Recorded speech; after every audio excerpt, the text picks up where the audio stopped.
সবাইকে শুভ সকাল। আজকে আমরা যে ক্লাস করব সেটা হচ্ছে পরে প্যারাগ্রাফ ফরম্যাটিং। আমরা প্রথমেই প্যারাগ্রাফ ফরম্যাটিং এর যে অংশ নিয়ে কাজ করব সেটা হচ্ছে পরে how to change text alignment. Text alignment হচ্ছে পরে চার প্রকার। একটা হচ্ছে পরে align left, align right, align centre, align justify. অর্থাৎ আমরা যখন কোনো ডকুমেন্টারি তৈরি করি, যেমন আমার এখানে একটা ডকুমেন্টারি আছে, যে আমার এটা একটা কবিতা, আমার কবিতার নাম হলো চাঁদমুখ। কবিতার নামটা কি? চাঁদমুখ। আমি দিলাম এটার নাম। এখন এই কবিতাটাকে আমি যদি বলি যে আমার কবিতার নামটা সেন্টারে থাকবে, তাহলে আমি এই টেক্সটটাকে নির্বাচন করব, অর্থাৎ সিলেক্ট করব। তারপরে আমি এখান থেকে যদি সেন্টার অ্যালাইনমেন্টে ক্লিক দিই তাহলে এটা সেন্টার হয়ে যাবে। আমি লেফট অ্যালাইনমেন্টে দিলে লেফট অ্যালাইনমেন্টে যাবে, রাইট অ্যালাইনমেন্টে দিলে রাইট অ্যালাইনমেন্টে যাবে। এটা গেল আমাদের অ্যালাইনমেন্ট।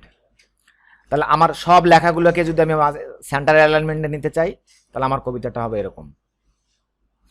এখন আমার এই চাঁদমুখ লেখাটার পরের যে এটা যে কবিতার নাম, এটাকে আমি একটু বোল্ড করে দিলাম। এখন এই লাইন থেকে নিচের লাইনটা আমার স্পেস হবে লাইন পেচিং, যেটা আমি ব্যবহার করব 1.5।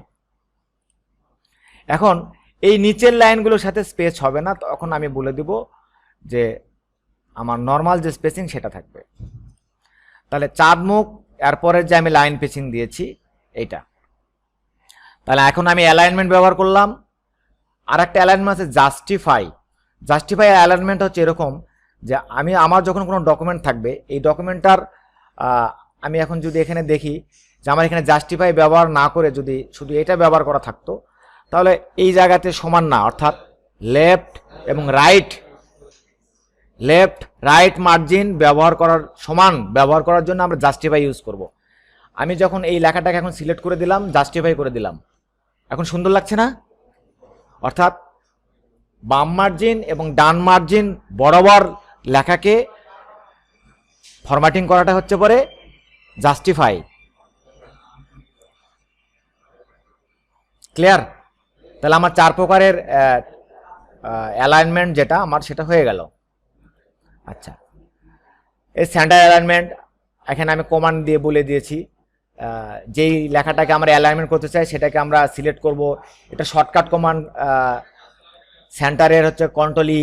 আমি কিবোর্ড থেকে ওই আইকন ব্যবহার না করে আমি যদি বলি যে আমি এটাকে ওই পয়েন্টার নিয়ে গেলেই কন্ট্রোল-এল, আমি যদি এখান থেকে কন্ট্রোল ধরে এল চাপি তাহলে আমার রাইট অ্যালাইনমেন্ট হবে, কন্ট্রোল-ই চাপলে সেন্টার অ্যালাইনমেন্ট হবে। Shortcut command. এরপরে আমরা অ্যালাইনমেন্ট রাইট, জাস্টিফাই। এবার হাউ টু চেঞ্জ লাইন পেচিং। আমি লাইন পেচিং এর আগে দেখালাম। আমরা লাইন পেচিংটা ব্যবহার করার জন্য সিলেক্ট প্যারাগ্রাফ, পেজ লেআউট থেকে করতে পারি, ডিজাইন ট্যাব থেকে করতে পারি, লাইন পেচিং হোম ট্যাব থেকে করতে পারি। আমরা হোম ট্যাব থেকেও এটা করতে পারি।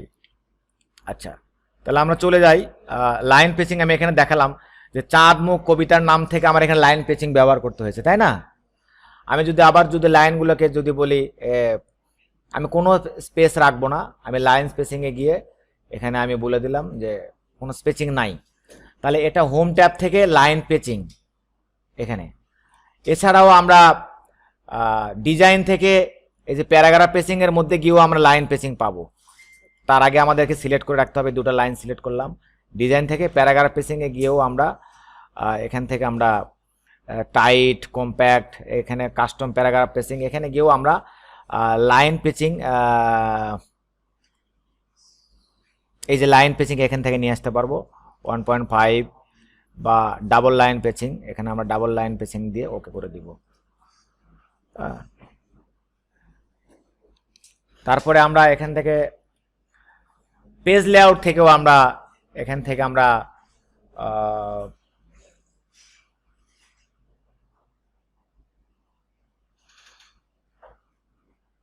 পেজ লেআউট থেকেও আমরা লাইন পেচিং, প্যারাগ্রাফ থেকেও আমরা এখান থেকে গিয়ে আমরা লাইন ইনডেন্ট, যে লাইন পেচিং, এখান থেকেও আমরা লাইন পেচিং ইউজ করতে পারি। তবে আমাদের যেটা মেন লাইন পেচিং, যে এখানেও লাইন পেচিং আছে, সিঙ্গেল, ডাবল, এক্সট্রাক্ট, আমরা যদি বলি ডবল তাহলে আবার ডবল হয়ে যাবে, এরকম। মানে এখান থেকেও আমরা পেজ লেআউট থেকেও আমরা এই প্যারাগ্রাফ গ্রুপে ক্লিক দিও, আমরা এখান থেকে লাইন পেজিং ডবল, আবার এখানে আছে এক্সট্রাক্টলি, মানে খুব ক্লোজলি হয়ে যাবে। তো এগুলোও লাইন স্পেসিংয়ের নাম। কী কী ধরনের লাইন পেজিং আছে এখান থেকে বেসিক্যালি আমরা যেটা করব, আমরা এখান থেকে করব যে এখান থেকে 1.0, 1.15, 1.52, 1.53 লাইন পেসিং অপশনে যদি আমরা যাই, ওই ডায়লগ বক্সটা আসবে। এখানে ওইগুলোই বলা আছে 1.5, ডাবল, অ্যাট লিস্ট, এক্সট্রাক্টলি, মাল্টিফুল, এগুলো সবগুলো কি লাইন পেচিং। সিঙ্গেল থেকে শুরু লাইন পেচিং। হ্যাঁ, আচ্ছা, আমরা এখানে কিন্তু দেখতে পাচ্ছি যে আমার এখানে সিঙ্গেল আছে, 1.15 আছে, এই যে এখানে কিন্তু আমরা পরিবর্তন দেখতে পাচ্ছি। তারপরে ডাবল আছে, তারপরে এক্সট্রাক্টলি আছে একদম চাপাচাপি, মাল্টিপুল আছে অনেক বড়। হ্যাঁ, তারপরে আমরা ডাবল চাপলে এখানে যখন আমরা মাল্টিপুল চাচ্ছি তখন এখানে 3 পিটি আসছে, যখন ডাবল চাপছে এখানে কিছু আসছে না, অ্যাটলিস্ট চাপলে 12 পিটি আসছে, এক্সট্রাক্টলি চাপলে 12 পিটি, সিঙ্গেল চাপলে কোনো পিটি আসছে না। এখন আমরা এখান থেকে সরাসরি যদি আমাদের লাইন পেচিং বলে দেয়, তাহলে আমরা এখন চাঁদ এই দুইটা লাইনের মধ্যে আমাদের লাইন পেচিং হবে। তাহলে আমরা এখান থেকে আমি বলে দিলাম যে আমার 1.5 বা 1.2 চাঁদ মুখ থেকে লাইন পেচিং হয়ে গেল।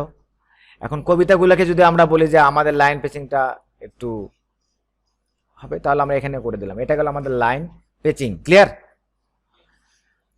এরপরের যে অপশন, লাইন পেচিং এর পরের যে অপশন আসবে সেটা হচ্ছে এবারে এখানে লাইন পেচিং বলে দেওয়া আছে আমরা কিভাবে করতে চাই এখানে। তারপরে চেঞ্জ প্যারাগ্রাফ পেচিং, একটা যদি আমাদের অনেকগুলো প্যারাগ্রাফ থাকে, ওই যে আমরা দেখলাম আমাদের যে ডকুমেন্টগুলো বা কবিতাগুলো, যেমন এটা একটা প্যারাগ্রাফ, এটা একটা প্যারাগ্রাফ, যখন অনেকগুলো প্যারাগ্রাফ থাকবে ওই একটা গল্পের মধ্যে, গল্পের আমরা লাইন পেচিং দিয়ে আসলাম।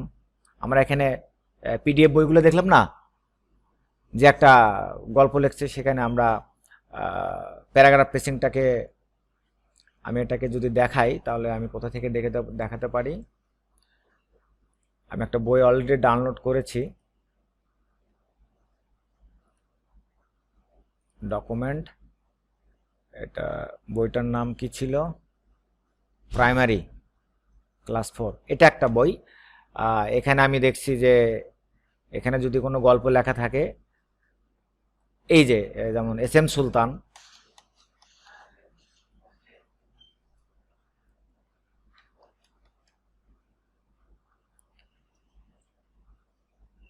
এই যে এখানে একটা গ্যাপ রাখা হয়েছে প্যারাগ্রাফের, রাখা হয়েছে না? তারপরে আমরা যদি আরো প্যারাগ্রাফ দেখি,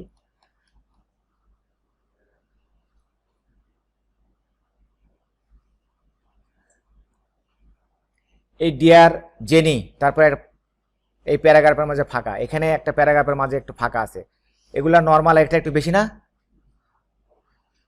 এটা হচ্ছে পরে প্যারাগ্রাফের, যেমন আমার এখানে যদি আমি প্যারাগ্রাফকে চিন্তা করি, যেমন আমার এই যে দুইটা প্যারাগ্রাফকে ফাঁকা রাখছি আমি এখানে, প্যারাগ্রাফ পেচিং, নিচে আর একটা প্যারাগ্রাফ আছে, তাই না? এখন এখানে কয়টা প্যারাগ্রাফ আছে আমি কিভাবে দেখবো? এই যে প্যারাগ্রাফ মার্কিং, এখানে হচ্ছে পরে প্যারাগ্রাফ মার্কিং, অর্থাৎ যেখানে যেখানে এই চিহ্ন থাকবে সেটা সেটা একটা করে প্যারাগ্রাফ। শো হাইন্ড অপশন, তাহলে আমার যে এটা একটা প্যারাগ্রাফ না প্যারাগ্রাফ না আমি কিভাবে বুঝবো? এটা এই প্যারাগ্রাফ মার্ক দেখে আমরা বুঝবো, ঠিক আছে? Show paragraph mark and another hidden formatting symbol, অর্থাৎ তার মানে এটা একটা প্যারাগ্রাফ, এটা একটা প্যারাগ্রাফ, এটা একটা প্যারাগ্রাফ।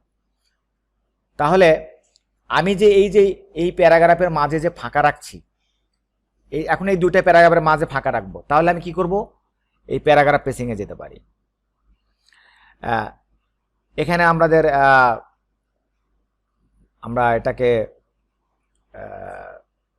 ডিজাইন থেকেও করতে পারি। এই যে প্যারাগ্রাফ পেচিং, দেখো এখানে কিন্তু পয়েন্টার নিলে অটোমেটিক একটা চেঞ্জ হচ্ছে, একটা করে প্যারাগ্রাফ থেকে একটা করে প্যারাগ্রাফ ফাঁকা হয়ে যাচ্ছে। নো পেজ, এই প্যারাগ্রাফের মধ্যে আর কোনো পেজ রাখলাম না, নো পেজ। তারপরে কম্প্যাক্ট, তারপরে টাইট, ওপেন, তাহলে আমরা যে প্যারাগ্রাফের মধ্যে ফাঁকা রাখছি রিল্যাক্স, এটা হচ্ছে পরে রিল্যাক্স প্যারাগ্রাফ যে স্পেসিং দিয়ে দিলাম। ক্লিয়ার? এগুলো গেল আমাদের প্যারাগ্রাফ স্পেসিং। তাহলে লাইন পেসিং গেল, প্যারাগ্রাফ পেসিং গেল। এবার আমরা আসব ইনডেন্টিং। এবারে আমরা কি করব? প্যারাগ্রাফটাকে ইনডেন্ট করব। প্যারাগ্রাফ ইনডেন্ট করার জন্য আমি এখানে সুন্দর একটা কবিতা লিখেছি। এই কবিতার আমি ইনডেন্ট করব। চাঁদ মুখ, চাঁদ মুখে তোর চাঁদের চুমু মাখিয়ে দিব সুখে। তো এই মাখিয়ে দিব সুখে এই লাইনটা কন্ট্রোল ধরে আমি নেক্সট লাইনটাকে সিলেক্ট করে দিয়ে এখান থেকে যে আমার প্যারাগ্রাফ মার্কিং আছে তার আগে আমি এখানে সেট করে দিতে হবে আমাকে, যে আমার এখান থেকে এই দুটাকে নিয়ে গেলাম এই চাঁদের পর্যন্ত বা এই পর্যন্ত আমি রেখে দিলাম। এটা হচ্ছে আমার ম্যানুয়ালি প্যারাগ্রাফ মার্কিং দিয়ে আমার লেখাগুলো। আমার যদি এটা শুরুতে থাকতো তাহলে তো ইন্ডেন্টটা শুরুতেই থাকতো। এটাকে আমি আবার যদি এখানে নিয়ে চলে যাই তাহলে এটা হলো আমার একটা ইনডেন্টিং। আমি যদি ফার্স্ট লাইন ইনডেন্ট করি তাহলে আমার এখানে ফার্স্ট লাইন ইনডেন্টের জন্য প্রথমে তো আমাদের এইখানে আমি যে ইনডেন্ট করছি আমি কিন্তু এই যে এখানে একটা ক্লিক দিলে অটোমেটিক আমার ইনডেন্ট সেট হয়ে যাচ্ছে। এটা ফার্স্ট লাইন ইনডেন্ট। আমি কত দূর নিয়ে যাব? কোথায় নিয়ে যাব? এভাবে গেল আমাদের এক ধরনের ইনডেন্ট। আমরা এক লাইন দুই লাইন একসাথে করতে পারি। তারপরে আমরা ইনডেন্টগুলোকে আমরা ক্লিয়ার করে দিতে পারি যে কোনো ইনডেন্ট থাকবে না। আমরা এখন এটাকে সিলেক্ট করলাম, এটাকে সিলেক্ট করলাম, কমান্ড দিয়ে আমরা ইনডেন্ট করব। তাহলে ডিজাইন থেকে হোম থেকে আমরা এখানে আসতে পারি। এখানে আসার পরে এই যে ইনডেন্টেশন আমরা লেফটে করব না রাইটে করব। এখানে যদি আমরা লেফটে বাড়াই তাহলে এই যে ডায়লগ বক্সে আমাদের কিন্তু দেখা যাচ্ছে যে এটা সামনের দিকে যাচ্ছে। এখানে স্পেশাল অপশন দেওয়া আছে, এখানে আমরা নান করে রাখতে পারি, নো প্রবলেম। তার মানে আমরা এতটুকু নিয়ে গেলাম। তাহলে আমরা যে আলাদা যে দুইটা লাইনকে সিলেক্ট করলাম কি দিয়ে? কন্ট্রোল দিয়ে। এটা হচ্ছে আমরা ম্যানুয়ালি কমান্ড দিয়ে আমরা ইনডেন্ট সেট করব। ক্লিয়ার? আর একটা হচ্ছে আমরা ম্যানুয়ালি, আর এটা হচ্ছে আমরা কমান্ড দিয়ে। তাহলে আজকে আমরা এই ইনডেন্ট পর্যন্তই থাক। ঠিক আছে? তাহলে আমরা আজকে কি কি স্পেশালি করলাম? লাইন পেচিং, প্যারাগ্রাফ ফরম্যাটিং আর ইনডেন্টিং। ঠিক আছে? এই কয়েকটা কাজ ভালো করে করতে হবে। ক্লিয়ার? সবাইকে ধন্যবাদ।